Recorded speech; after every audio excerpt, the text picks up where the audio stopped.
Many people say that they want to write a book, yet 9 out of every 10 people who start writing a book never finish it, leaving one of their biggest dreams unfulfilled. So, what is it about the 1 in 10 people who do finish writing their book? What do they have, and what drives them to complete their books, their plays, and their songs?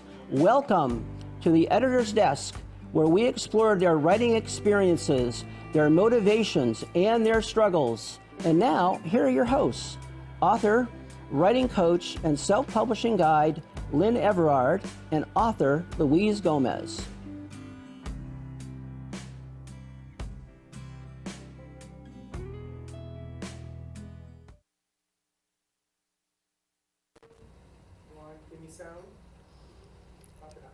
Hi everybody, welcome to the show. It's Thursday at 5:30. Yes it is. And we're not doing the weather today, but it is live here in Boca Raton. That should give you enough of a clue about the weather. And my name is Lynn Everard. Hi everybody, my name is Louise Gomez. Welcome to the Editor's Desk. So today we have a really fascinating guest with us because when most people think of a near-death experience, Right. they think of someone who actually died and then came back to life. Right. Right? And then they saw things on the other side while they were clinically dead. That's right? normally how I've always Yes, I mean, perceived it that's to how be, most yeah. of us have heard it. But what if you were in a little different situation? What if you were near death in the sense that you were ready to die? Yes. And you're ready to give up on everything Right. in your life because nothing seemed to be working for you? What would happen then? What kind of experience would that be? Well, you know, when we met Mindy at the wedding, and she happened to sit next to you, and we just happened to chat and talk and learn about her story, I said, oh my God, I've got to read the book. We've got to get her on the show. And so I am so excited to be able to introduce everybody to Mindy Speranza. She wrote Visit to Heaven. Great book. I really read it in a day. It was a really great book. Thank you so much for writing it, and thank you for coming on the show, Mindy. Welcome. For inviting me. Thank you. Happy to be here. So tell us, you know, in the book you go through the whole story of this almost like litany of just bad things that happened to you your whole life, right? So give us a little bit of a setup of that so that then you can take us into this moment when you visited heaven. Okay. I must preface this by saying I'm very different now. So to go back to the thoughts of the litany, although maybe I do a little bit of it, but I'm really not that same person. So at the time, I grew up in an institution for child abuse. And when I came out, married an abusive man, and just one thing after the other, incredibly so many things day to day that even my friends would say, what? Like and then this happened and that. I'm talking 7 court hearings, like my neighbors would call on ridiculous things. They're selling drugs. I'm scared to look out the window. It just never, ever ended for me. And at the time of the near death, and I'll explain why I call it that, I gave up. I mean, I saw, obviously, this is my life. I was 52 years old, and it was my whole life that way. And I thought that when I became an adult, I'm not in an institution anymore. It's not up to anyone else but me. I'll make my life better. I'll fix it. And that didn't work. Anything I touched immediately became a failure. Things that never happened to normal people, and thank God I don't remember many of them now, but it was I'm sure some of my friends do, that I called and cried to every day. It never ever stopped. I didn't get a minute's peace. And I grew up without parents, so I felt that God must be doing this to me and hates me, because why else would it be happening at that point? because I felt I was doing everything the best I could, or right, more realistic, the best way that I knew how, and it didn't matter. Things got worse and worse and worse. So the day before the near-death experience, I had been working 3 jobs. I wasn't feeling well. Let me replace that with, because I was 30 pounds heavier, I used to always say that. Now I'll say I wasn't feeling well. And I was worn out. 3 jobs and sometimes side work every night. And I'm supporting 2 kids and a house. And I lost a salon, which was the second salon I lost, due to me being a partner, my labor, their money. And as soon as I would build it, they don't need me anymore, of course. You know, it just went along with everything. I had broken up in a relationship that I was with a long time, and I was very hurt. And I just walked into my bedroom, and I looked at the ceiling, and I said, I don't know what kind of God you are. And I don't know what matters to you. But really, so-and-so gets the salon because her husband's rich, and I get pushed out, I do all the work? Really? So-and-so inherits 2 houses, they're not paying any child support? Like, really? I don't want a God like that in my life. And really, God was all I had. I didn't have family, I didn't have parents, and now I was going to get rid of him because the disappointment was too much to bear. So if I no longer asked for anything, had wants or needs or love or anything, then I won't have to keep getting disappointed. And so I decided I'm going to shut down, become a shell, become numb, stay on the earth because I got to support the kids, but I'll never have another want or need again because for 52 years, they don't come true. So I actually felt better after that and felt like that is genius. Why didn't I think of that 40 years ago? I thought it was a great idea. And I went to sleep that night, and I had been working, one of my many jobs was in a nursing home after Hurricane Sandy.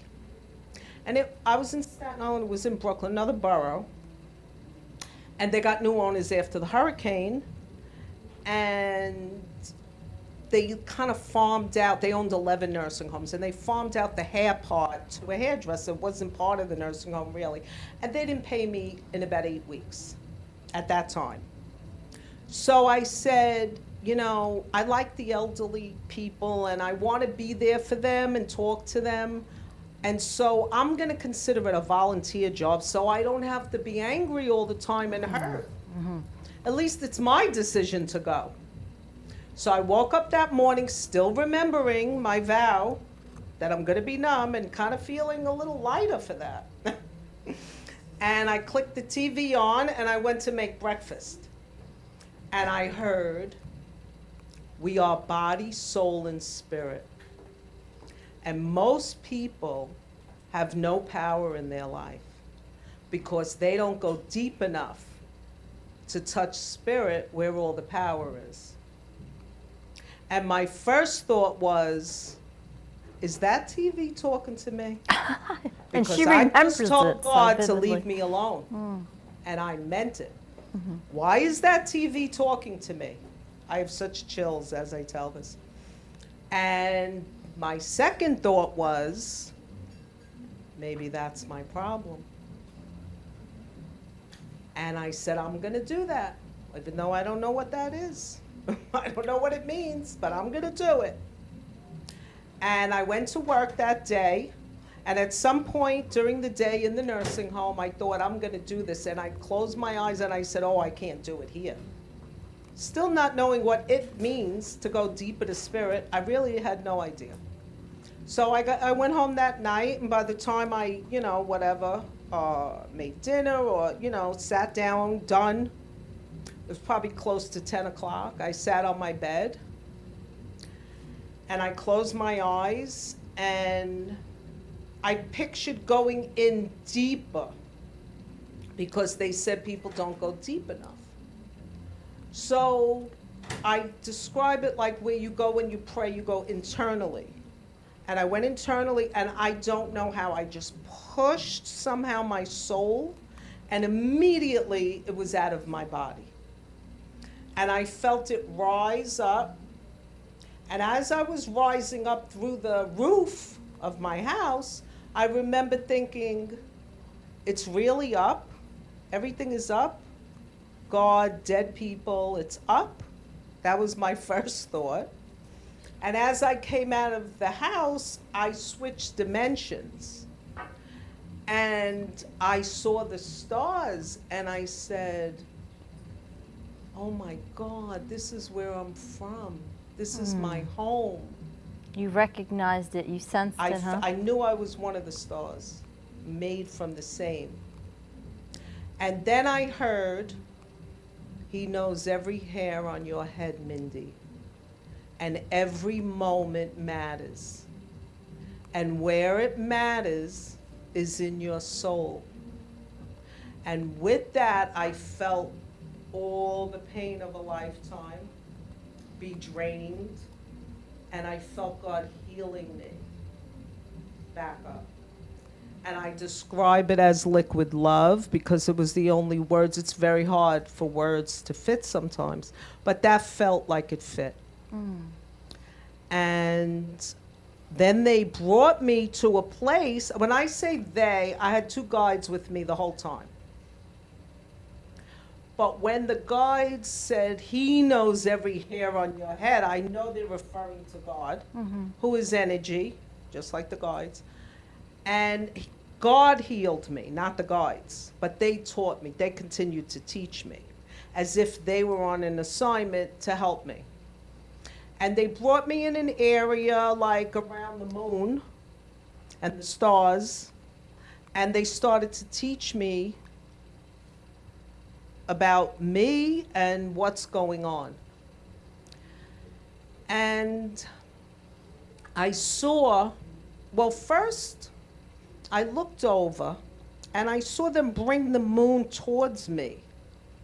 And I remember thinking, I could see the surface of the moon. And I did. And I saw very dense stars, like kind of the pictures. Now, this happened 9 years ago, but the pictures that are coming out now, Yeah. of course, they still don't do it justice because the colors are so bright and intense, and it's very crowded. I've been saying this for 9 years, but now at least we get to see it. It's much closer to, I saw navy blue sky with stars, but as I went higher, it got more intense, more stars. It was just amazing. And then I saw 3 Mindys. I saw a body, flesh Mindy, an outline of a Mindy, and the wind of a Mindy. And they said, well, they didn't address the flesh. I looked at that, the middle one, and I saw liquid to my ankles. And I thought, because everything was telepathic, what is that? And they said, that is your soul, and you are empty to your ankles. Because even though your actions were good, you were filled with fear and resentment. And God will not empower fear, resentment, or any negativity. He will only that's empower powerful. good. Can you repeat that? That's powerful. God will not empower fear, resentment, or any negativity. Wow. That And they is said powerful. to me, negativity will drain your soul. You will not have a negative soul. You will have an empty soul. And it is your responsibility on the earth to fill your soul. And you are empty to your ankles. And then I said, what if I go back and do it again? And they said, you will know by the word. Good words have good meanings, and bad words have bad meanings. And I saw a silver strobe rise up. It was alive. It had its own energy. And hundreds of words came up on each side. Bad words on the left, good words on the right. And they said, you will know by the word. And then they said to me, which was the most important thing, your life will go in the direction of your thoughts, and it can't be based on your circumstances. Another powerful statement. It's a good thing because I had circumstances. See? Mm-hmm. I've been working on that ever since. That's the hardest thing. But now you're aware of it. I am aware. Now you're aware of it. Prior to that, I am aware. maybe it was. Is it for everybody? I don't know, because everybody's experience is different. Sure. And I don't know if there's so many complexities to life and death. Absolutely. Have I proved the theory? I'll tell you. I feel much better internally. Externally, life's not easy. So sometimes I still get disappointed. I believe them, because if you're told on the other side. But it is a big challenge, and nothing is ever so simple. Like, in other words, if I'm happy on Tuesday, doesn't mean I win a Rolls Royce on Wednesday, you know, and I kind of want that. Sure. So, yeah, it's a struggle, it's hard, but I want to honor everything they said to me. They also said, I saw my ex-husband, my ex-business partner, also embody soul and spirit. They're not past, but everything was images and teaching. And they said, forgive them, for they know not what they do. And what they do is to their soul. Now, I then understood that it's not over. Anything we do is carried on. Your soul doesn't leave. They also told me your soul is your personality. And it passes, they didn't say for one lifetime, I'm adding that. But your soul is your personality. I like to be very accurate. I don't add a word if they didn't say it. And, I mean, ask me questions I was just going to say, I believe what she's saying as far as we have guides. I believe we have guides in this earth, and when we call upon them, that's how we activate them. I agree. And so for me, everything that Mindy's saying completely resonate with everything she's saying. Well, the other thing too is that she just mentioned that our soul is also includes our personality. Yes. Well, if you think about our past life connection, Right. right? Mm-hmm. That's one of the ways we recognized each other is through our personalities. Right? Yeah. Because that was a familiar aspect. You know, Mindy, one of the things I wanted to do was take you back to that moment where you were ready to throw in the towel, and there was something you said about that you wouldn't allow yourself to, you go numb and not allow yourself to dream, and there was something else, right? Any wants or needs. Or any I didn't wants. want to So- get disappointed. So I don't know if we can call this, I'm not sure, there's a movie from I think it was from 1980 called Flashdance, okay, and it's it's the story of this dancer and she wants to make more of her life, but truth shows up in the strangest places sometimes, and there's one line from that movie I've carried with me my whole life, and I thought of it again as you were speaking because the line is, when you give up your dreams, you die. Wow. And when you said you had to go numb and give up your dreams, you were in the process of dying. That was 1,000%. I like that you said that because I love to explain. There's different terminology. Of course, when I came back from the other side, I didn't know any of this. And I was a deer in the headlights. And the after story is as amazing. But I searched. And you don't really search. I know now you're kind of led, but I felt like I searched. right. And I read the terms at some point in the beginning, like out of body, but I didn't feel they fit because I was taken to where you go when you die. I don't know that you stay there permanently, but where you go when you die. Out of body is usually in the same atmosphere. And I have forever changed. And what if I didn't come back? That body might have been dead on the bed and I didn't care. So for me, the outer body didn't quite fit enough. The near death had all the aspects except an ambulance, really. And I don't think that has anything to do with it. Either way, it's God's choice. I feel as the guides were on assignment from him. They're probably always with me. I felt them very strong the first year or two. And I would refer to them and talk to them and pray to them. And now it's mostly God, but I know they're around me. And it helped me, yes. I know a lot of people are going to want to know, even though you said it in the book, but I'm going to ask, people are going to want to know, how long do you think this, like, was it an hour? Was it 5 minutes? Was it 10 hours? Like, because people are going to want to ask I that. say in the book it drove me crazy, and it did. I know. I could not tell 10 minutes or 10 hours if I was there. And they did teach me about time. They said to me, there is no time. Oh, well, let me say how it happened. I felt at one point while they were teaching me Right. to look out over the atmosphere. And I saw it was vast. And it went on forever. And then I heard, when I say heard, it's always telepathic. There is no time and no space. And in fact, it's ever increasing. Wow. So a lot of people who have, well, maybe not the people who have the near death, the ones who read about it, they can't get the concept. Right. It's an experience. So the way I like to say the concept is, you're in the middle of time, you never use it up. It doesn't work the same way. Here is different laws. There's earthly laws and spiritual laws. Some cross over, but not time.